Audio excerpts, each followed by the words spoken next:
welcome all of you Scrap Saints and Ash Martyrs to another dive into the Underhive of Necromunda. Today we're talking about one of the most iconic and visually interesting factions in the game.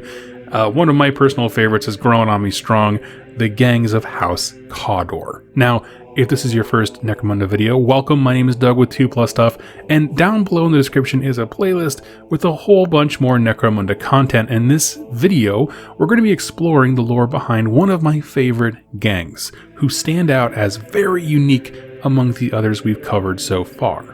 But if you're just learning about Necromunda, the first video in the series down below is going to be essential because it really does set the scene and understand how these gangs kind of interact with one another and what kind of the setting of the whole story is. It's very, very important to understand that first. And in that first video, we talked about the structure of a hive city and how all these major houses and their subsequent gangs form a complex ecosystem where the big houses all provide an important service, right? Escher has pharmaceutical knowledge, and Orlok has mining might, right? They're able to get raw resources, which the other, businesses and stuff like that in the hive need. And then Vanzar was weapons manufacturing and development. In exchange for their services, the government kind of turns a blind eye with the law and gives these houses power and autonomy to self-govern as long as everyone's working, all of our quotas are met, they do not care. But there's one house, right, one faction within a hive city that doesn't quite fit the mold so well, and have carved out a unique place amongst the hives of Necromunda, with a mix of faith, fury, and grit. So stepping back a little bit, what is House Cawdor? What are they, right? These are the religious fanatics of the hives. Founded on a belief system called the Cult of Redemption, a splinter sect of the Imperial Cult, which is kind of like the government-mandated religion, right? The Emperor is God, we should all worship him, chaos is impurity, all that kind of stuff. This is like a splinter faction of that. Kind of took him down a weird right turn, where the Imperial Cult espouses that the Emperor of mankind is God, that you owe him everything, and that it is his will that you work in these horrid conditions and ultimately give up your life for the cause of humanity being the best, right? Have kids, die, let them repeat the cycle, basically. There's no end in sight, for the Emperor will not let there be an end. I'm simplifying all that greatly to specifically target how this relates to the common worker, right?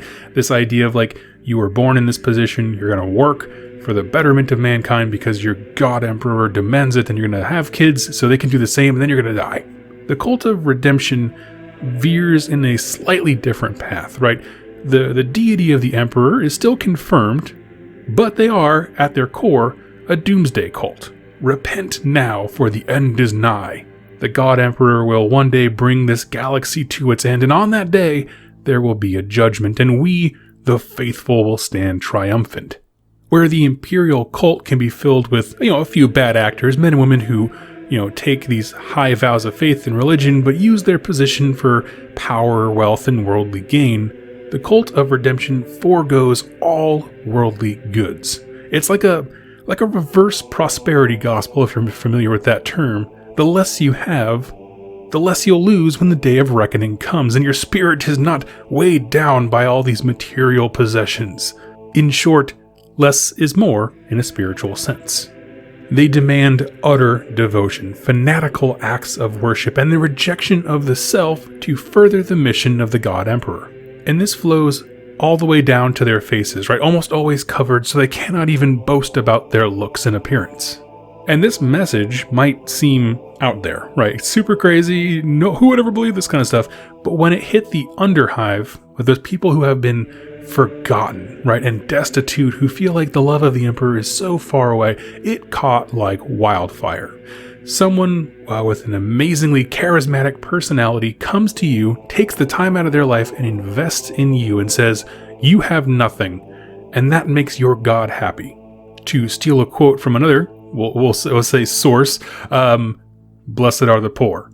And you can see why something like that would be successful for a group of people who feel so powerless and have nothing, right? Because if you're in the Underhive specifically, you don't necessarily have access to a job. You don't even have the thing that the church, the main church, Imperial Creed, is demanding of your life. You just have nothing. And so then this guy comes up, he spends time with you, tells you you're blessed, you're important, raises your status up, and you fall in love with it. And this is where we begin to see some of the lore of the faction creeping into the game, really representing what we read. Cawdor is a gang of bodies. They can boast some of the cheapest units in the game, and flood the table with the faithful masses. Each of these gangs for Cawdor is really like its own self-contained church, right? A gang is a congregation of zealots seeking to purge those who turn from the Emperor's light, and they do so with a lot of access to fire, flamers, incendiary grenades, and all kinds of cool trash weapons. Now, one thing I just mentioned that makes them unique is that these gangs act very independently, right? Whereas Orlok, for example, we'll just pick on another one I did a video on, they raise their best fighters, put them in gangs to defend themselves. But there's a core structure of the house, with all the gangs below it. And Cawdor is a lot more fluid. They do have some representatives in the upper rungs of society, but the real meat of the house are all these individual groups of fanatics spread out across the hive. With all the other houses, it's easy to see, what they offer the nobility of the hive, right? Orlok is mining services, Escher is drugs, and so on, but Cawdor is a little bit more nuanced. Since they shutter all worldly possessions, they generally aren't looking for money or treasure, but they still lead a massive amount of the hive's potential citizens. These guys can be seen on the street corners calling all the faithful towards them. The hierarchy of the hive cannot have a representative on every street corner, but Cawdor sure can. Right? They just have more of the day-to-day reach than the Imperial Church can muster. And so they become a valuable resource because they have the ear of the people, they don't cost much of anything, and their fractured nature makes them fantastic for political espionage and attack. Meaning, if one noble person, right, hires a Cawdor gang to sabotage the supply lines of a rival, maybe spinning it in a way that's religious fanaticism will take the isolated nature of these gangs, means that the rest of House Cawdor may very well not know that they hired him to do that.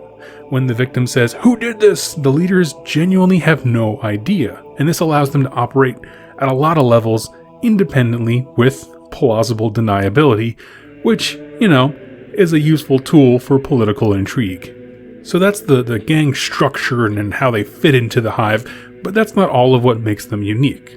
Ask yourself this question: if you eschew all worldly possessions, how do you arm yourself, right? How do you find food or things to trade, that kind of stuff? And this is where we kind of come into the title that I opened this video up with.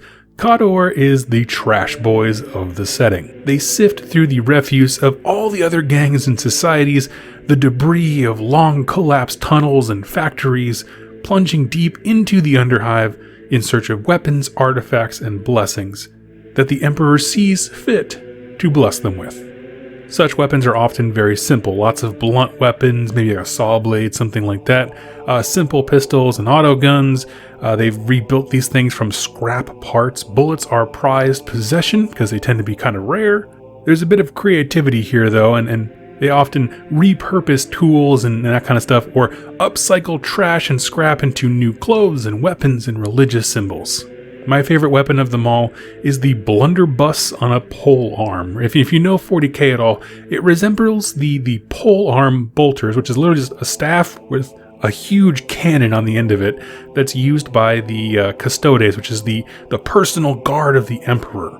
But Cawdor kind of took like a trash carbon copy of it, right? Now it's this, gnarly, trashy aesthetic, and it sums up the faction perfectly. This twisted copy or negative image of the Imperial faith built with the trash of the society, but on fire with zeal and grit.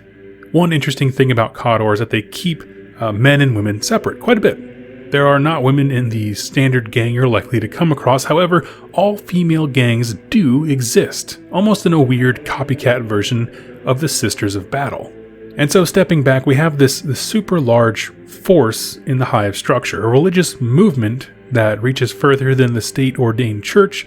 It values the denial of the self and all worldly possessions, but they toil their lives away, preaching with words and purging with fire, and they have a very diffused organizational structure, which makes them great pawns for the nobility, and enough manpower and muscle to nudge their way around the other gangs and houses. So let's talk real quick, why is Cawdor so cool? I like a lot about them. I'm just going to be honest, I'm going to fanboy out here a little bit.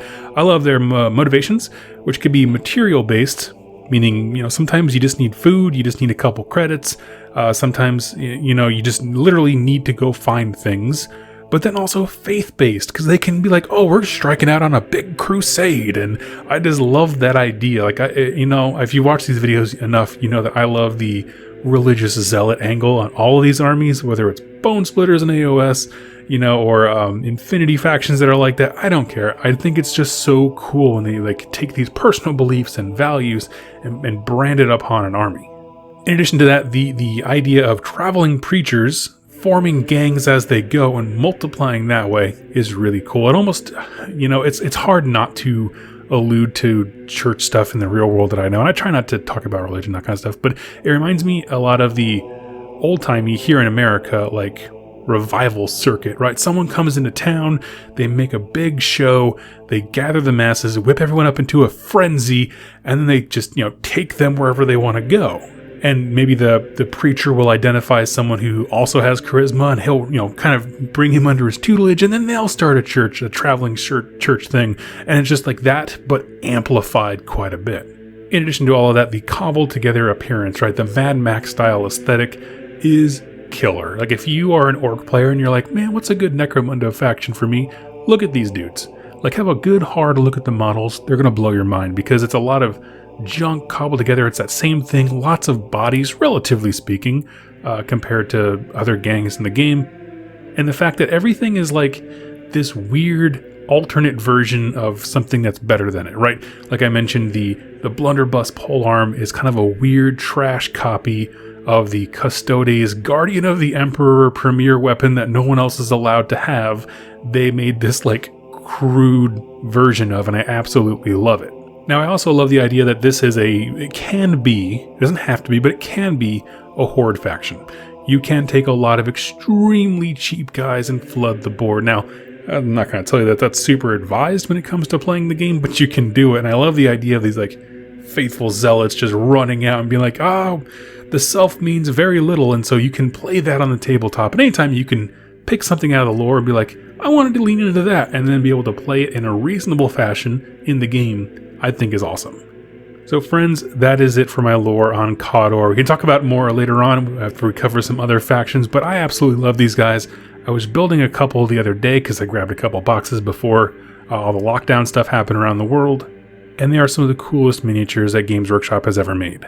Tell me if you agree, disagree. What do you like about Cawdor? Do you like how they fit into the overall structure compared to other gangs that have more of a concrete, service they provide? What do you think? Tell me in the description down below, and I'd love to chat with you there. Thank you all so much for listening, and happy wargaming.